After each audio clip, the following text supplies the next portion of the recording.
Hello! It's nice to see you today on ESL Universe. Today we're going to talk about an extremely important aspect of English, word stress.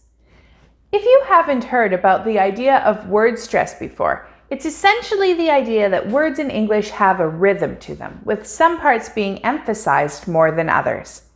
In a single word, we place an emphasis on one specific syllable, while the other syllables have less stress. Word stress is so natural to native English speakers that they often don't realize that they use this component of speaking.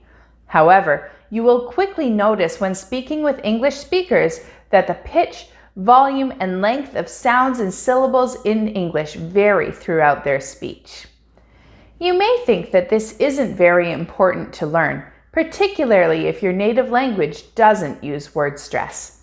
However, if you don't use word stress in English, or if you use it improperly, you will find that it is more difficult to understand and be understood by native speakers.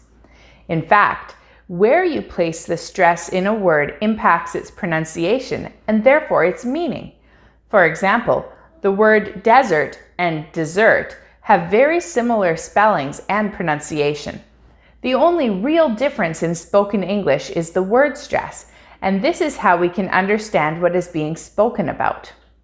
The desert is a place where it doesn't rain much and doesn't have much visible plant or animal life. But a dessert is a treat that we eat after a meal. If someone uses the wrong word stress when speaking of one of these things, it could easily be misinterpreted by another English speaker. This is why word stress is extremely important for proper pronunciation. Word stress is considered a suprasegmental feature of English, or something that gets added over and above the individual sounds of English. This influences many other parts of pronunciation, and all of these parts come together to determine proper pronunciation and therefore to support clear communication. Native English speakers listen for the stressed syllables of a word more than the weak syllables. If we were to oversimplify word stress, I would tell you that there are a couple of simple rules to remember. First, only vowels can be stressed, never consonants. Second, each word has only one main stress. It is possible that in a long word there may be a secondary stress, but it would be much smaller than the main stress. Although those rules make word stress sound easy, it is in fact much more complicated than that. English uses variable stress, which means that the position of the stressed syllable is unpredictable. There are some more complicated rules that I will explain, but keep in mind that English typically has a lot of exceptions and word stress does break the rules quite a bit. It is therefore a good idea to pay attention to the music of English that native speakers use and try to add the stress naturally to your own speech. Before we can understand word stress, we need to understand syllables.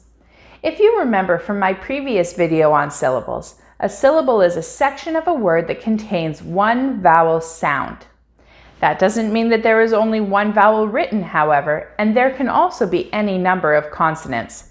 For example, the word I is one syllable because it has one vowel sound, and the word scratch is also one syllable because it only has one vowel sound. We don't need to worry about word stress for words with only one syllable, as then there is no possibility to assign different levels of stress within the same word. However, any word with more than one syllable is subject to stress. You may be wondering how to stress a syllable. There are 5 components to stressing a syllable that a native English speaker does. First, they make the vowel longer. Second, they increase the pitch of the syllable. Third, they say the syllable louder. Fourth, they give that syllable more clear pronunciation. And finally, they form a more distinct facial movement.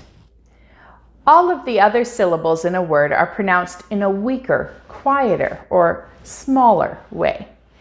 All vowels have a clear and unique sound. However, if you remember from our video on the schwa sound, vowels can also be pronounced in a lazy way. This schwa sound is what gets produced in an unstressed syllable. So, how do we know what syllables to stress? Here are some of the more complicated rules. However, please remember that there are always exceptions to rules in English, and you will just need to memorize those. The first rule has to do with two-syllable nouns and adjectives. In most cases, two-syllable nouns and adjectives have the stress placed onto the first syllable of the word. For example, monkey, table, scissors, happy, and pretty. Next, two-syllable verbs and prepositions. For most two-syllable verbs and prepositions, the stress is placed on the second syllable. For example, decide, begin, between, inside, and below. Some words in English can be both a noun and a verb. In these cases, we still follow the same rules that we've just talked about, with the noun version of the word having the stress on the first syllable and the verb version of the word having the stress on the second syllable.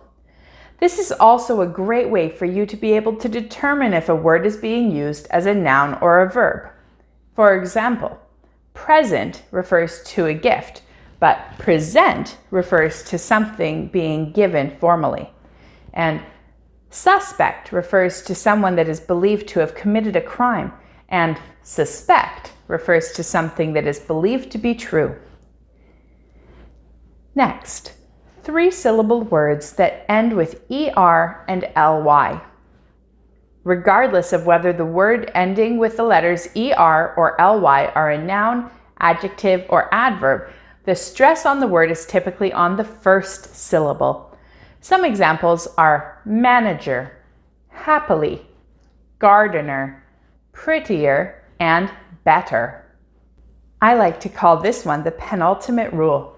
Words that end in IC, SION, and TION typically have the stress placed on the penultimate or second to last syllable. For example, creation, geographic, resignation, television, and mission. Similar to the last set of words, words that end with CY, TY, PHY, GY, and AL have the stress placed on the third to last syllable. For example, photography, logical, biology, decency, and immunity. Next, we are going to talk about suffixes. When a word has a suffix aid, e, ease, eek, et, or un added to the end of the word, stress the suffix along with the final consonant that the suffix is added to.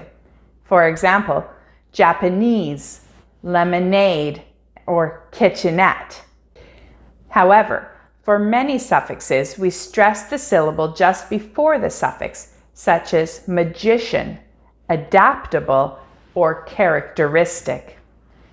One way to think about this is that we stress the syllable just before the suffix for almost all suffixes that start with an I or a U.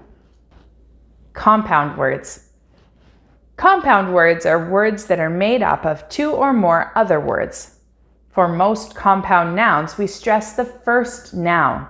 For example, White House, football, or Bigfoot. For compound adjectives and compound verbs, we tend to place the stress on the second word. For example, understand, overflow, or old-fashioned. If you learn these rules and follow them regularly, you will likely start to notice an improvement in your word stress. However, keep in mind that there are many exceptions to these rules, and of course there are also many other words that use word stress but don't fit nicely into any of these categories. Not only that, but it's also not possible for you to consider each word that you say in terms of these categories when you are speaking to someone in English. Instead of stressing about this, I suggest focusing on listening to native English speakers speak the language and trying to imitate how they say the words. Experience will take you far in your pronunciation, but make sure that you are practicing the words correctly. Consistent and correct practice will help you quickly succeed in reaching your language goals. Keep practicing and see you again soon on ESL Universe.